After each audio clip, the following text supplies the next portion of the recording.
नमस्कार, स्वागत है आप सभी का हमारी खास पेशकश पक्ष विपक्ष में। आपके साथ मैं हूं घनश्याम उपाध्याय। पक्ष विपक्ष में हम जो मुद्दे उठाते हैं उस पर पक्ष और विपक्ष की राय लेते हैं। आज का हमारा मुद्दा है डेल्टा प्लस से जंग कितने तैयार हम। कोरोना की दूसरी लहर के बाद अब नया वेरिएंट डेल्टा प्लस बड़ी चुनौती बनता जा रहा है। अब तक देश के 12 राज्यों में मिला डेल्टा प्लस तेजी से फैल रहा है। डेल्टा प्लस के नए मामले 60 का आंकड़ा पार कर चुके हैं। बीते एक सप्ताह में महाराष्ट्र में 14 नए मामले सामने आए। वहीं दिल्ली और पश्चिम बंगाल में भी इस वेरिएंट की मौजूदगी की आशंका जताई जा रही है। मध्य प्रदेश से जांच के लिए पहुंचे सैंपल में 3 और डेल्टा प्लस संक्रमित मिले हैं। इस तरह देश में डेल्टा प्लस के कुल मामलों की संख्या बढ़कर 66 हो चुकी है। स्वास्थ्य मंत्रालय के अनुसार अब तक मध्य प्रदेश, महाराष्ट्र, तमिलनाडु, पंजाब, केरल, कर्नाटक, गुजरात, आंध्र प्रदेश, ओडिशा, राजस्थान और जम्मू कश्मीर में डेल्टा प्लस के मामले सामने आ चुके हैं। डेल्टा प्लस का अभी वैक्सीन ही एक उपाय है। पब्लिक हेल्थ इंग्लैंड की एक रिपोर्ट में के मुताबिक भारत में जो वैक्सीन लगाई जा रही है वो डेल्टा प्लस वायरस को रोकने में कारगर है। राजस्थान में मई में एक 65 साल की महिला डेल्टा प्लस से संक्रमित पाई गई थी।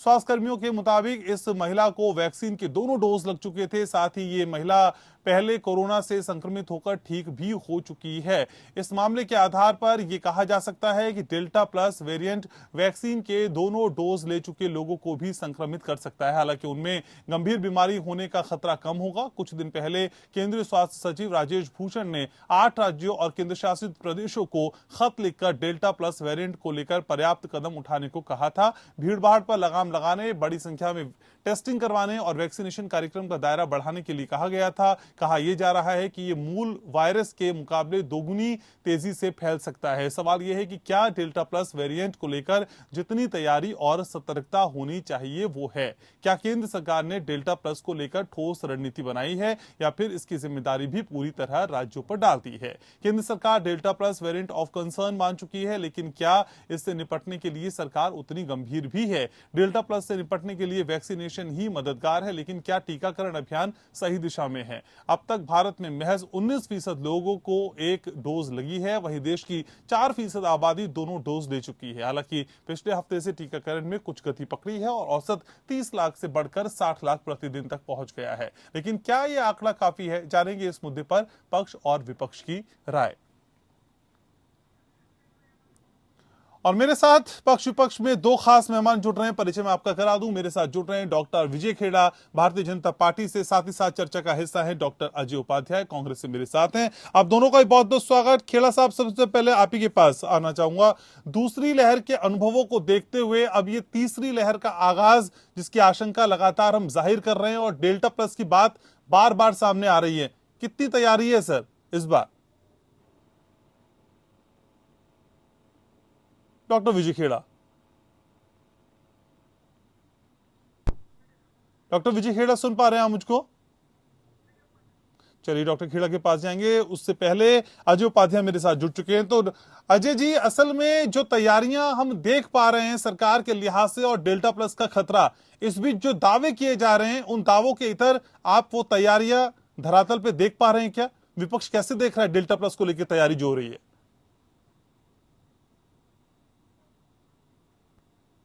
कोविड के प्रोटोकॉल को लेकर कोविड को कैसे हम अटैक करें और कोविड से कैसे हम देश के लोगों को निजात दिलाएं, चाहे वो पहली बार जब आई थी लहर तब, दूसरी बार लहर आई तब, या तीसरी बार आने की जो संभावना है। तीनों ही कंडीशन में यदि हम लोग देख रहे हैं कि किस तरह सरकार जो है हाथ पर हाथ रख के बैठी रहती है, जब कोविड का कहर लोगों पर आता है तो सरकार जो है कहीं ना कहीं लापरवाही अपनी करती है और उसका खामियाजा लोग भुगतते हैं और अपनी कमियों को छुपाने के लिए 10 तरह के बहाने बनाती है। इस बार जिस तरह से सेकेंड कोविड का लहर आया और जिस तरह लाखों लोगों की जान गई, ऑक्सीजन और बेड को लेकर पहले से ही लोगों की चिंताएं थी। चाहे वो संसदीय समिति ने चिंता व्यक्त की या विशेषज्ञों ने चिंता व्यक्त की, आप जैसे पत्रकारों ने की या समाज के प्रबुद्ध लोगों ने की, लेकिन सरकार लापरवाह बनी रही और सियासत और चुनाव में व्यस्त रही। जब कोविड के टीके की बात आई, टीकाकरण की प्रक्रिया में टीके की उपलब्धता को लेकर भी सरकार निरंतर लापरवाह दिखाई और जनवरी में जाकर के पहला ऑर्डर दी। अभी तक जो सुप्रीम कोर्ट ने हलफनामा दिया है उसमें भी स्पष्ट दिख रहा है कि किस तरह लगातार झूठ पर झूठ बोलती रही है। 216 करोड़ टीके की बात मई में करती है और जून में 1 महीने के बाद वो 135 करोड़ टीके पर आ जाती है जब हलफनामा देने की बात आती है। जनता के सामने सिर्फ हेडलाइन मैनेजमेंट करना और अपनी छवि को सुधारना ही सरकार की प्रायोरिटी है। तीसरे लहर की यदि कोई ऐसी संभावना दिख रही है जिस पर पूरा देश कहीं न कहीं चिंतित है, हम और आप सभी तरह के लोग चिंतित हैं, इसमें सरकार को चाहिए कि पहले से चुनावी सियासत, आत्ममंथन, विचार छोड़ करके कोविड को लेकर के मंथन करना चाहिए कि कौन सी गलतियों के कारण इतने लोगों की जान पिछली बार गई, अब वैसी गलतियां ना हो। जिसमें 2-3 सुझाव महत्वपूर्ण है। पहला सुझाव है कि अभी भी बेड को लेकर के और डॉक्टर्स की टीम को लेकर के हमें अलर्ट रहना चाहिए और पूरे देश को कम से कम हर जगह जिले के स्तर पर, ब्लॉक के स्तर पर जो हमारे पास इंफ्रास्ट्रक्चर हेल्थ का है उसको कैसे सुधारे ताकि आने वाले समय में ऐसी कोई भी विपत्ति आए तो उससे हम कहीं न कहीं लड़ने में कारगर साबित हो सके। दूसरी बात, टीकाकरण की प्रक्रिया को तेज गति से हमें आगे बढ़ाना चाहिए, लेकिन सरकार दुर्भाग्य से अभी भी टीके पर राजनीति कर रही है, टीकाकरण की प्रक्रिया नहीं। सिर्फ इवेंट मैनेजमेंट उनके लिए महत्वपूर्ण है। डॉक्टर विजय खेड़ा जुड़ रहे हैं। अजय जी आऊंगा सर, अभी बहुत समय है। डॉक्टर खेड़ा, असल में जिस आशंका से पूरा देश ग्रसित है कि तीसरी लहर आने का डर लगातार है और डेल्टा प्लस का खतरा सबसे ज्यादा है, इसके मद्देनजर क्या तैयारियां हैं सर जिससे हम इत्मीनान में आ पाए? पिछली बार जिस तरह हमने ऑक्सीजन की समस्या से झेला, बिस्तरों की समस्या भी झेली हम लोगों ने, एकाएक मरीजों की संख्या बहुत ज्यादा बढ़ी, लोगों ने दवाइयां ब्लैक करी, इन सब के लिए एक प्रोटोकॉल जारी किया और उसके बाद उसको कंट्रोल किया गया। ये बात और है कि ऑक्सीजन का उदाहरण दें तो दिल्ली सरकार पकड़ी गई, सुप्रीम कोर्ट ने जो कमेटी भेजी थी, आपने देखा होगा, उस कमेटी की रिपोर्ट आ गई। उस कमेटी ने कह दिया कि इनकी जो रिक्वायरमेंट थी उससे तिगनी मांग ली इन्होंने और दुगनी मांग ली। एक तो यही आ गया इनका छूट, इन्होंने 7-7 मीट्रिक मांग ली जबकि इनकी रिक्वायरमेंट उसमें 3 मीट्रिक थी। अब इसी तरीके से इनमें दूसरी हरकत भी ये की, वो भी सामने आ गई कि इन्होंने वो वैक्सीन उठाई नहीं, 4-4 घंटे तक गाड़ियां खड़ी रही। ये भी रिपोर्ट में सब आ गया। मैं वो बोल रहा हूँ जो रिपोर्ट आई है सुप्रीम कोर्ट के अपॉइंटमेंट कमेटी ने जो रिपोर्ट दी है। तो इस तरह की अगर हरकतें ये लोग करते रहेंगे, इससे बाज नहीं आएंगे तो लोगों का नुकसान कर रहे हैं वोटों की खातिर या हमको बदनाम, भारतीय जनता पार्टी को बदनाम करने के लिए सरकार को ऐसी ऐसी हरकतें लोग करेंगे। ऐसे लोगों को तो राजनीति में जिंदा रहने का अधिकार ही नहीं है। अब होगा आगे पीछे कभी ना कभी सजा पाएंगे, वो तो ईश्वर जाने, लेकिन ये हरकत सामने ऑक्सीजन पे इनने जो खेल किया, हजारों मौत का जिम्मेदार आप सब।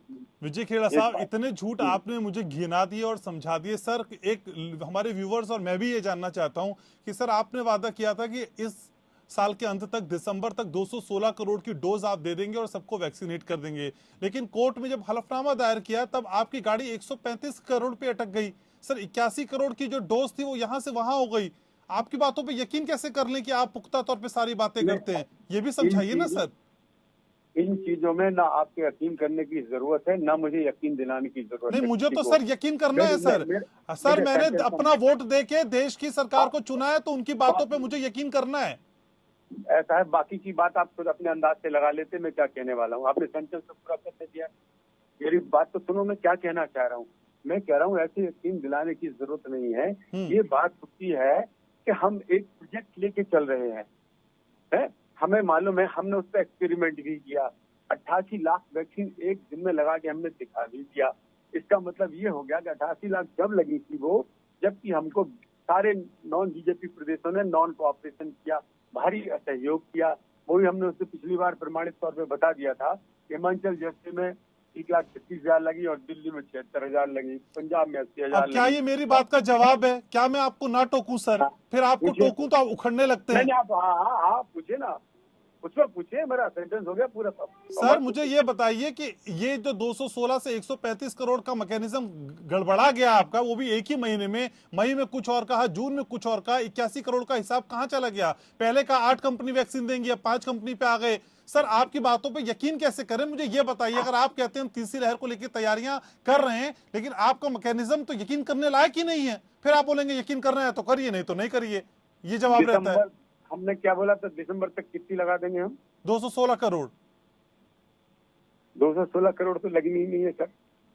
सर आप ही का डेटा है सर, आप ही ने बताया था हमको। हमने तो कभी नहीं बोला, 216 तो लगनी ही नहीं है। मैं विजय खेड़ा की बात नहीं कर रहा sir, doctor Ajay Upadhyay intervene कर देंगे, सही से समझा देंगे आपको। अरे सर, आप टीवी पे बैठे, हिंदुस्तान सुन रहा है, सच का सामना कीजिए। पहले मेरी बात सुनिए, झूठ मत बोलिए, या तो आप पढ़ लिख कर नहीं आए हैं, हो सकता है, या प्रवक्ता होकर झूठ बोल रहे हरदीप हैं। पुरी साहब की प्रेस कॉन्फ्रेंस भूल गए शायद आप।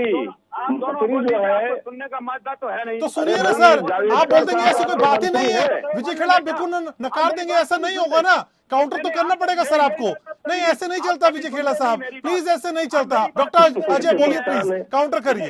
जावेदकर, प्रकाश जावेदकर यदि खेड़ा साहब के मंत्री न हो तो बात अलग है। अब हो सकता है कहीं वो आरएसएस के मिनिस्टर हो तो बात अलग है। भाजपा के सरकार में है, केंद्र सरकार के मिनिस्टर होते हुए उन्होंने 25 मई को स्पष्ट प्रेस कॉन्फ्रेंस करके कहा था कि सरकार जो है 216 करोड़ जो है वैक्सीन दिसंबर तक लगाएगी, जिससे सबको लग जाएगी। और जो पॉल साहब की कमेटी जो नीति आयोग की है, पॉल साहब ने खुद इस बात को 9 मई को कहा था कि 216 करोड़ वैक्सीन लगेगी।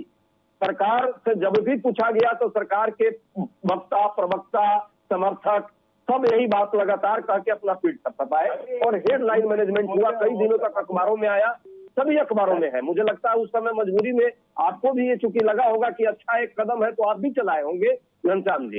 ये चलाना भाई सरकार जब कहेगी तो आदमी सच ही मानता है। पर मुझे बहुत हैरानी हो रही है, मुझे बहुत हैरानी हो रही है डॉक्टर उपाध्याय कि विजय खेड़ा जैसे स्पोक पर्सन इस बात को बिल्कुल नकार दें। डॉक्टर विजय खेड़ा इतना कमजोर होमवर्क नहीं करते आप, आपको क्या हो गया सर? मुझे भी आश्चर्य लग रहा है कि ये तो पढ़े लिखे प्रवक्ता है। मैं तो यही मानता था सर, मैं तो यही मानता था कि आप एकदम ज़हीन है, पढ़े लिखे हैं और आप तैयारी के साथ आते हैं। डॉक्टर खेड़ा आप तो तैयारी के साथ आते हैं, आपको क्या हो गया? अब आप उनको चुप करिए, मेरी बात सुनिए फिर जब मैं बोल रहा हूँ तो बताइए, लेकिन ये मत कहिए कि ऐसा कहा ही नहीं।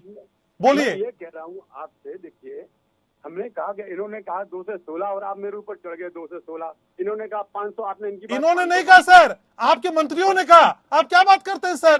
इन्होंने कहा, ये कौन है सर? विपक्ष की बात नहीं मान रहे हमने जिसको देश में बैठाया है उन नुमाइंदों की बात मान रहे हैं। आपके मंत्रियों ने कहा सर हमको। सरकार ने कहा था 1 से 80 करोड़। मेरे बोलने से पहले मेरा ड्राइवर बोल गया, मैं तो बाद में बोलूंगा, कहता सर 180, हमने तो बाद में बोला। इससे आप समझ लीजिएगा कि सब जो सर आपको नहीं पता डॉक्टर खेड़ा क्या हो गया सर? सर आज कैसे डिबेट की तैयारी की आपने? बता रहा हूँ, एक 9 मई और दूसरा 25 मई, एक बार इनके नीति आयोग के जो मेंबर हैं, जो स्वास्थ्य विभाग सारा देख रहे हैं, लगातार press conference doctor Paul he करते हैं, उन्होंने कहा।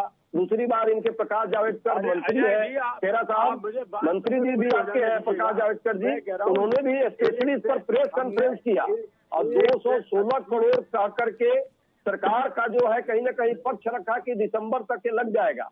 हालांकि हम लोगों ने उस समय भी ऑब्जेक्शन दिया था। उपाध्याय आप मेरे साथ रहिए कि डेल्टा प्लस को लेकर किस तरह की तैयारी है सरकार की, पिछली घटनाओं से यानी पिछली जो 2 वेव्स थी उनसे किस तरह का सबक लिया और आगे कम से कम उस तरह की घटनाओं की पुनरावृत्ति ना हो, लोगों की जान ना जाए, इसको लेकर कितनी तैयारी की जा रही है। डॉक्टर विजय खेड़ा मेरे साथ बने हुए, भारतीय जनता पार्टी से डॉक्टर अजय उपाध्याय लगातार मेरे साथ बने हुए। डॉक्टर विजय खेड़ा, अब मुझे ये समझा दीजिए कि डेल्टा प्लस को लेकर जो तैयारियां की जा रही हैं वो किस स्तर पर की जा रही हैं और इन तैयारियों में राज्यों को किस तरह से जोड़ा जा रहा है, क्योंकि अकेले तो आपसे नहीं हो पाएगा ना, राज्यों की जिम्मेदारी भी होगी इसमें, उनको कैसे कोऑर्डिनेट कर रहे हैं आप? डॉक्टर विजय खेड़ा आप हैं मेरे साथ? जी हाँ जी प्लीज बोलिए। पहली चीज तो मैं बता दूं, जो हमने घोषणा की थी भारत सरकार ने, वो की थी कि single dose 90 crore and double dose just double of it, क्योंकि 2 साल से नीचे के बच्चों को वैक्सीन नहीं लगनी है। अगर आप पॉपुलेशन जब जोड़ते हैं तो 6 महीने का बच्चा भी जुड़ता है, एवरी बर्थ इज काउंटेड, इसलिए वो सवाल नहीं उठता। टोटल करीब 130 के 260 नहीं लगना थे, वो मैं वो बताना क्लियर करना चाह रहा था। दूसरी बात है, हमने 88 लाख लगा के, माने 1 करोड़ तो अभी हमने लगा ही देना है। अगर उस दिन साथ दिया होता तो 1.25 करोड़ लग जाती। तो दिसंबर तक हमारा टारगेट, हम अभी भी कह रहे हैं, पूरा हो जाएगा। जहाँ तक एफिडेविट का जब सवाल आता है कोर्ट के अंदर, तो जाहिर है कि आदमी ये सोच के करता है कि हम उससे कम बताएं जितना हम कर सकते हैं। ये निश्चित तौर पर है, आज ही पब्लिक से कह रहे हैं और हम सर क्या सर जितना कर सकते हैं उससे कम बताएं, ऐसा बोला जाता है जी? जितना हम कर सकते हैं उससे कम बताएं, ऐसा एफिडेविट दिया जाता है। नहीं, मैंने ये कहा जब आपको सुप्रीम कोर्ट में कोई बात करनी है तो जिस तरह हम अभी ज्यादा करके दिखा दिया, हमने जो सोचा था उससे ज्यादा कर दिया, उससे ज्यादा हम फिर भी करके दिखा देंगे। हमारा टारगेट 190 का है, उससे ज्यादा टारगेट पूरा करना है, वो हो जाएगा। विजय जी आज ऐसा मुझे क्यों लग रहा है, पता नहीं मेरी गलतफहमी है कि आज मैं विजय खेड़ा से बात ही नहीं कर रहा हूँ। नहीं सर, नहीं, ऐसी कोई बात नहीं है सर। आज ये पता बात नहीं और आप नहीं इस तरह के जो तर्क दे रहे हैं ना, वो मुझे पता नहीं आपके पर्सनालिटी पे सूट नहीं करती सर। ये बातें जो आप कह रहे हैं आज पता नहीं कुछ अजीब सा है डिबेट में आपका नहीं, होमवर्क आज, और या फिर बात करने का तरीका थोड़ा सा अलग है सर। अजीब सा नहीं, अगली डिबेट में जरा इसकी तैयारी रखेंगे। 216 बोला था, अगर हेल्थ मिनिस्टर ने 2 से 16 बोला होगा, मैं डिबेट में आपसे माफी मांग लूंगा। नहीं सर, मैं आपसे माफी नहीं मंगवाना चाहता, लेकिन मैं उम्मीद करता हूं कि आप जैसे स्पोक पर्सन तर्कों को रखें और तर्कों को पढ़ के आए। डॉक्टर अजय उपाध्याय, असल में अब जो कहा जा रहा है इस पे कितना यकीन करें, और एफिडेविट देते वक्त इस बात का ध्यान रखा गया कि हम उससे बहुत ज्यादा कर सकते हैं, लेकिन हम उतना कोट बताएं जितना प्रोक्योर किया जा सके। सर इस दलील पे कितना यकीन होता है?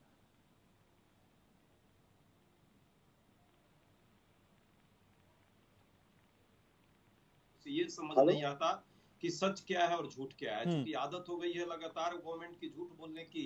अब सरकार को लगता है कि चूंकि विपक्ष ने, आप जैसे मीडिया कर्मी ने और कोर्ट ने, जब तीनों ने लगातार कहा कि भैया आपके झूठ नहीं चलेंगे, यहाँ राजनीति और सियासत का सिर्फ प्रश्न नहीं है, लोगों के जीवन का प्रश्न है, और जिस तरह से महामारी फैली हुई है उसमें आप झूठे दावे प्रतिवाद दावे मत करो। पहली बार हुआ कि कोर्ट ने संज्ञान में लेकर के कहा कि आप जो है एफिडेविट दो, शपथ पत्र दो कि आप करोगे क्या। इसका मतलब कोर्ट को भी इनके बातों पर विश्वास नहीं था और वो स्पष्ट भी हो गया। नहीं, हलफनामा देने का मतलब ये कहां से हो गया डॉक्टर उपाध्याय की बातों पे यकीन नहीं था?